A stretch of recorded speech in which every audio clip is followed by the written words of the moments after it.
రోజుల్లో బోధకులు బైబిల్ చదివి బోధనా విధానాన్ని నేర్చుకొని దివారాత్రము ధ్యానించి బైబిల్ పట్టుకొని ఉన్నవాడే బైబిలుపై పట్టు ఉన్నవాడు. పట్టుకున్నవాడు కాదు, పట్టు ఉన్నవాడు. కొందరు బైబిల్ని ఎంతో చక్కగా బోధిస్తారు. కొంతమంది బైబిల్ని ఏం చెప్తున్నారో తెలియదు. గంటల గంటలు అలవాటు పట్టిన ప్రాణాలు. ప్రసంగానికి సమయం దొరికితే విడిచిపెట్టిన వాళ్ళు అందరూ ఉంటారు.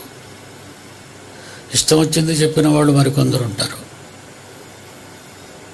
వ్రాయబడినది ఏంటి, దాని పరమార్థం బైబిల్లో ఇంకెక్కడెక్కడ భద్రపరచబడ్డాయి అని వెతుకుతూ చెప్పేవాళ్ళు